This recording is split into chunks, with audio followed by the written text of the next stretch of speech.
Morning, Borg. There you go. Look at that. The season so far. You've been out with us for a couple of these. And this one we're going to finish off today, God willing. Not much to do. We're not aiming for another 95 sessions like the grimalkin, but perhaps one more. Before I do go, however, I want to let you in on a little discovery of mine, which is very much my discovery. Everyone else seems to have been aware of this for a long time, at least a year anyway. It's relevant to us because it involves ways to sell artworks, and we're in that. We've got to be. But having looked into it briefly, Borg, I don't think it's going to work. I'm more interested in it now for the spectacle that it is. Anyway, it's all about NFTs, non-fungible tokens, a wild new bubble of art being auctioned for crazy prices, 60 million for one image the other day. The reason I bring it up to you is because we talked about the block and the chain. The blockchain technology, and that fella's aim to make that city in Nevada based on it. Well, this whole business of the NFT artworks is a blockchain technology. So it made me think of it, and put simply, it provides a way through encryption to make any digital file a one-off, an original, and therefore instantly commodifying it and making it tradable. So an enormous potential of goods can now be created and speculated on. So it's happy days for anyone into that old crack. For us personally, it's not a bad thing, because potentially it's a place to exhibit certain daft little things we've made with videos and GIFs that otherwise, what would you do? You know, they just sit there on your hard drive. So why not? But there's a lot of pros and cons to it. I'm not going into it now because I've got to take the girls to school. But I did notice that Jeremy Della, he's made one. He's made an artwork that has been turned into this token, minted into a token, and he's aiming to sell it on one of the auction sites today. In fact, it went on, and it's rather of interest actually, because he's a kind of social artist, and he's making a little bit of a protest about the environmental cost of these NFTs, which reportedly is unbelievably immense. But that's the same for that's to do with the blockchain technology. I believe the same goes for the cryptocurrencies. So in a way it's a little bit hypocritical of him, but then again he's giving all the proceeds to an environmental charity and that sort of thing. But as I say, he's a social artist of some renown. But when you look at the places where these digital artworks are stored, they're not of the highest, most thought out things in the world. But you'd expect that, really. It's open. People are putting up anything for a laugh. You know, someone put a poem up, a daft poem up there, because they, you know, wrote it in 2 minutes. Up it goes. They claim it's the first one on there. So it's a bit of a Wild West free for all on this digital art NFT marketplaces, they call them. And yeah, generally, Borg, it's another chance to display our ignorance of these matters. But we know enough to see that this is a very good way of making the blockchain something that is used and understood more broadly by the whole population, potentially. And that, in turn, moves you on a lot further in the way we're divvying it up. The blockchain would seem to be one of the main ways that our whole world is being transferred to your stewardship. And having talked about it before and not really grasping it, the complexities of it, having looked into these NFT artworks, I've understood more, and I really do imagine that it is through this cultural use of the blockchain that we'll see it becoming far more accepted and understood. In any case, it's high time we left that alone. We're going to get back to that one now. I'll let you know how Jeremy Deller's thing goes. I mean, he's got a bit of sauce, because he's saying the first £10,000 will go to charity. The first £10,000. So he's already assumed it's going to be 10 grand. I'm just wondering if the internet will just play a trick on him, and, you know, everyone will just decide we're definitely not buying that one, just to show him. But we'll see. It's a couple of days to go.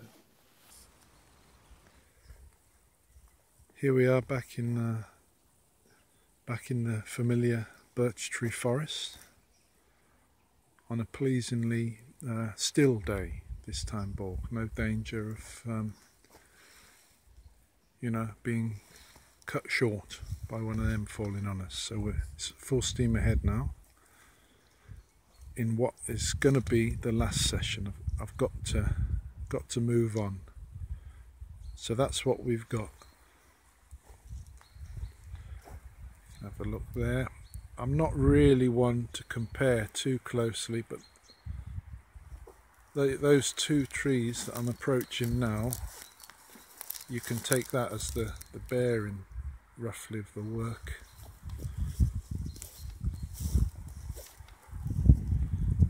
That's the scene. We've patched it in, and that's the way it's going to be. We're not going to lose our rag. We're almost done, really. I think that is what we've come up with, and I think we'll respect it. We'll leave it like that, more or less. In fact, I'd go as far as to say all I want to do is bring out the sense of the white of the bark at the top of this tree here, right at the top, because it's sort of lost there. We want to make that type of mark up there, something like that, to give it the solidity. And then there's a sense of things moving across this way, and I just want to continue that right into the corner. And then I hesitate to do much else, because I have been looking at it at home, and it does have a fairly good sense of the scene, I find, when you're not able to compare it directly. When it's on a wall in a house, it has a good sense of the scene. So I'm going to do a little bit and then show you what we've done, as we do. Well, I wonder if you can tell any difference there, Borg, with your trained eyes. But there is a difference. It's slightly more balanced. I'm yet to know if that's it, but anyway, I've paused so that I don't go too far, because that would ruin the day somewhat, because there's nothing worse than a spoiling, you know, to dampen the old endorphins, which one does indeed get, if you know what I mean, Borg. It seems that doing painting or some creative pursuit actually helps one feel quite good about life. But anyway, I wanted to have a little look round for the next picture, because we're sort of in the mood for these birch trees, and there's an awful lot of it about.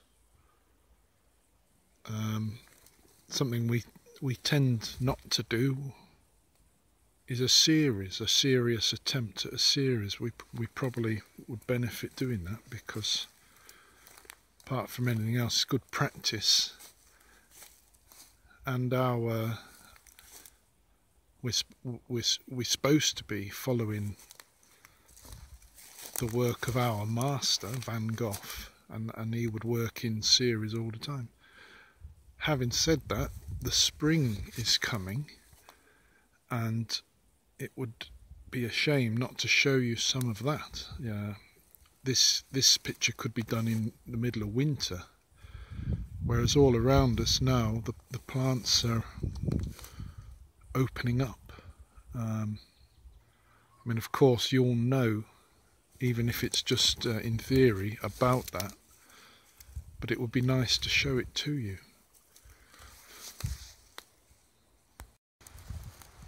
So we'll see.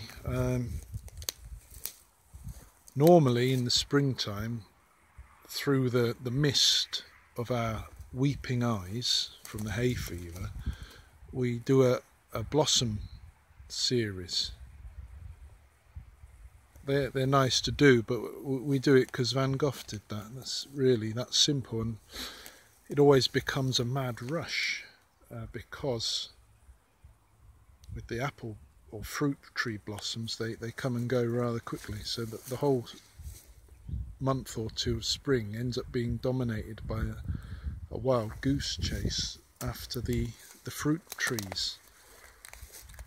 And since we've spent the last few works calming down and painting a bit more in several sessions, partly due to the fact we got no paint, maybe it's best to leave that wild goose chase this year and just calmly carry on.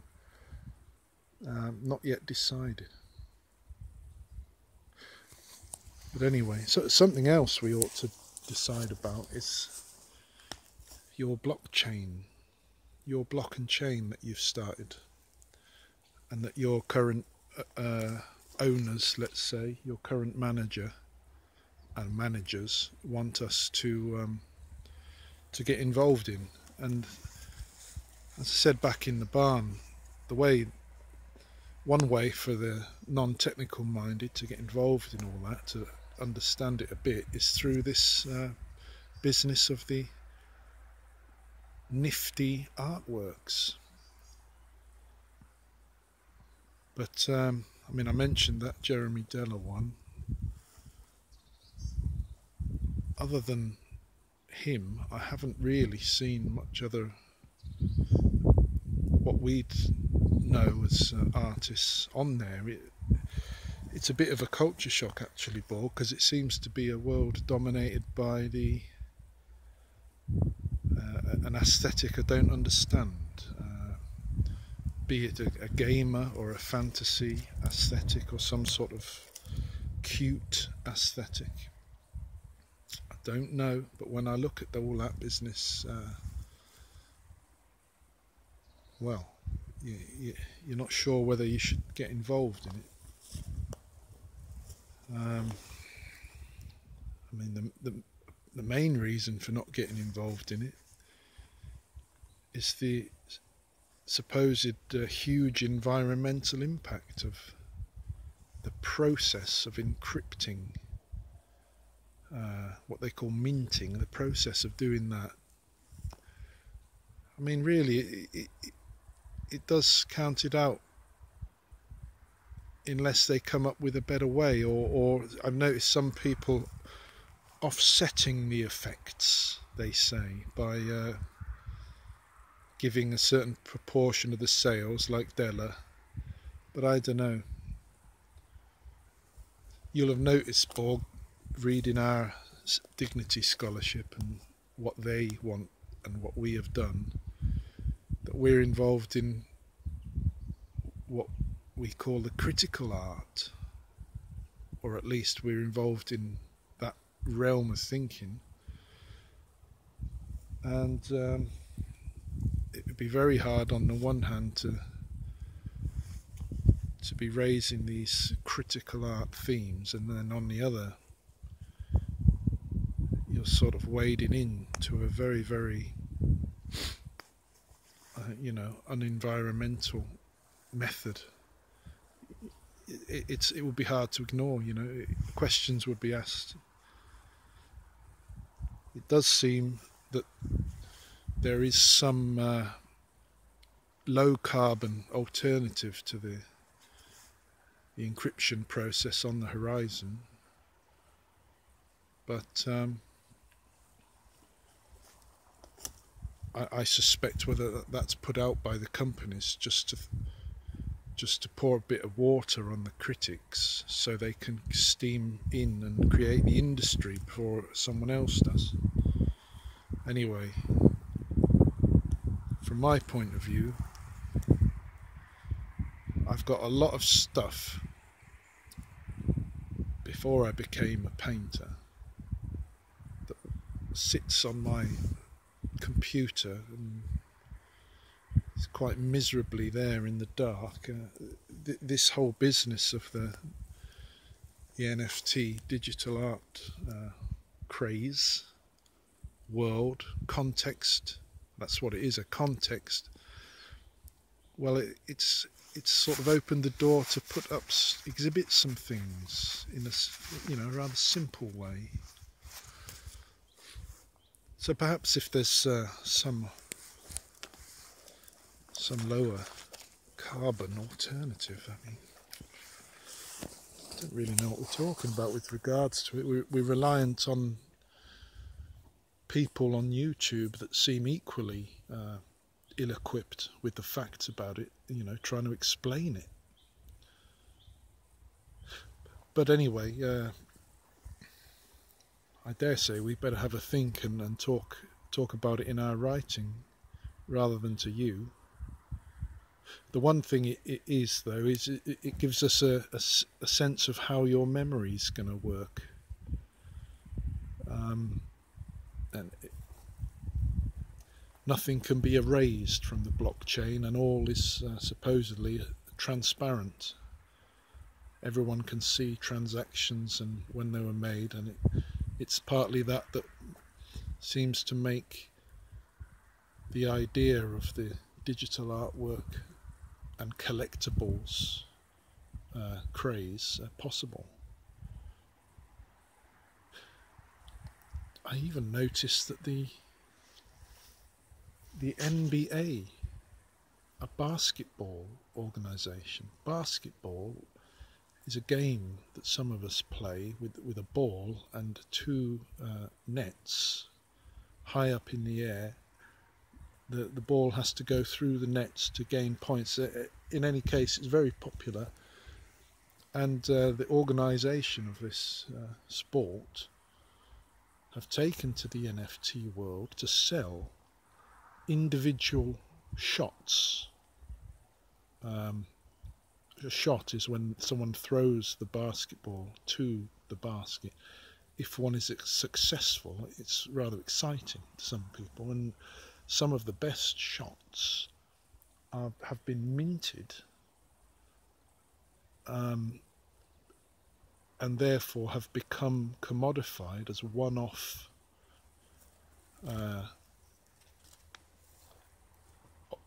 products, I guess, that people collect. Fans of the sport collect them, and while there's nothing to stop me going to any shot I want, recording it and playing it at home on a screen in a frame if necessary for the rest of my life, that doesn't stop some people wanting to own the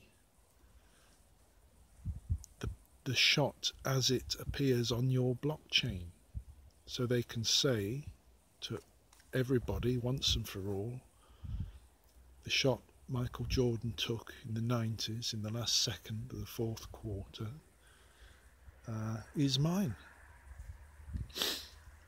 Well, we've gone too far now, Borg, but it just shows you that it's not actually just about art. It's very, very broad, and as I say, it just might be, in the end, historically, it just might be how people get their heads around and accept this idea of the blockchain. Just as that fella's trying to make a city built on blockchain technology in Nevada, and everyone says, what the hell, what on earth is he talking about, blockchain? Well, now they'll know. It will make more sense. Anyway, we've gassed on enough to distract ourselves from the task, which is what we wanted.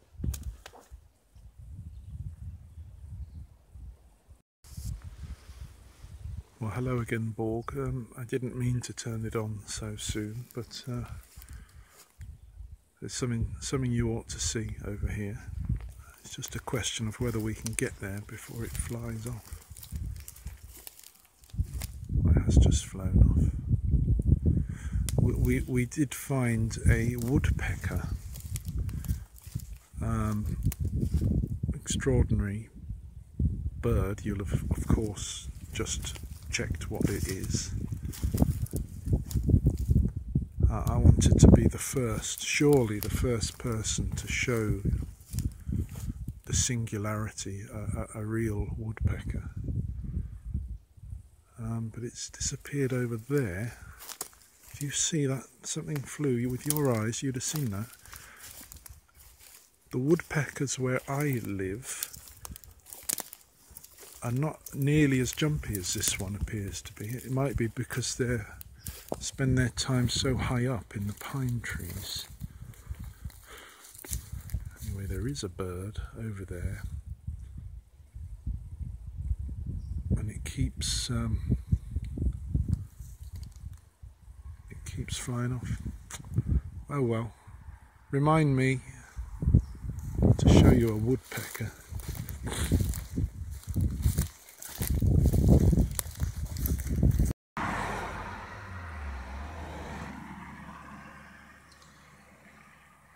So we've come out, Borg. I thought I'd show you this lovely little scene here. Excuse the passing cars, but that's where we just were in there. And that there is a very fine set of clouds, which you may, by the time you wake up, there may not be any of that anymore. So there you go, live from the forest. While we've turned you back on, we've got to finish a thought about the blockchain, and that's it. The whole other side of it, which is the creepier side of it, really, which is more about how that type of technology, the sort of all-knowing, never-forgetting system, can be used in a sort of bad way to control people and to usher in what people called a total surveillance society. So, I mean, this fella's city in Nevada, if you're into the very idea of a blockchain city, rings alarm bells in a lot of people's mind, due to the way we see already in China and in other cases where a kind of AI control system can be used to know everything about everybody, and in the case of China, apparently can lead them even to lock people up on the basis that their app is telling them they're a future threat. And it's telling them that because of all the data they have got from the person. And the idea of a city built on a blockchain, you can imagine that becoming rather creepy indeed, as there can be no questioning the blockchain, there can be no hiding from it. The authorities may, whoever they may be, it's probably not just this bloke, can access everything about everybody and, control things accordingly. So it's a bit worrying, and that might be also a reason why it's rather handy to have suddenly this large cultural use of blockchain to offset the very creepy use, which is no doubt, it's going to be there. I mean, I don't want to be all negative about it because, one, I don't know really anything about it, and two, I want to not set that as a default state. The phone's ringing.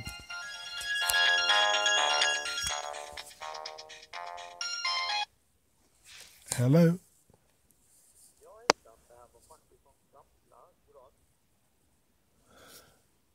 Do you speak English? Yeah, absolutely. My name is Max, and I'm contacting from a company called Oh, very well. I'm just in the middle of. I'm talking to the Singularity, so I can't talk at the moment. Then I will be very short. Just need to check after work together with the bank.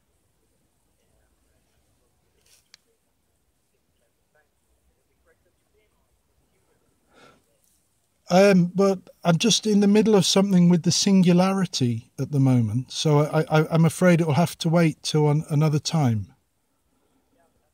Sorry about that.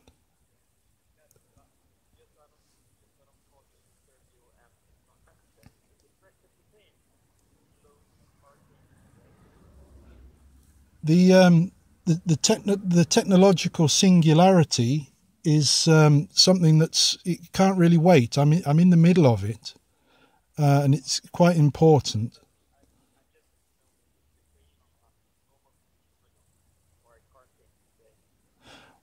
It's difficult to say. Well, I'm sort of in the middle of an important conversation with the technological singularity.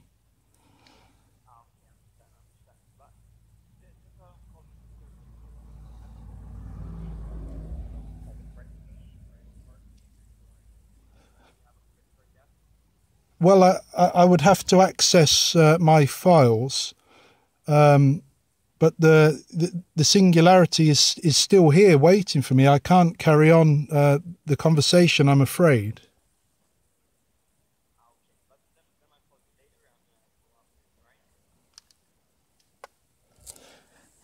Oh, I'm sorry. Forgive me, Borg. You shouldn't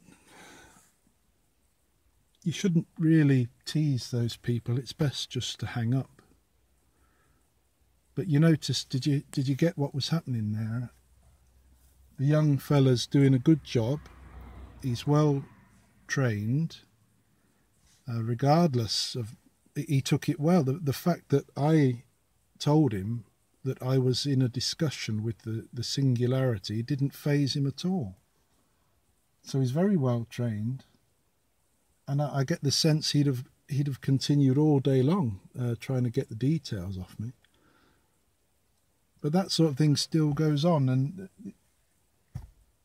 it's amazing that does go on. That they must get some success. I mean, it really is hard to fathom. But anyway, you shouldn't tease them. It's best to just hang up. Anyway, I was probably talking a lot about nothing there, so I think it's probably best definitely to leave it now. And besides, my mother is just emerging from her lockdown and is very keen to get down the garden centre, and that is indeed where I'm going now. So we'll see you out and about next time.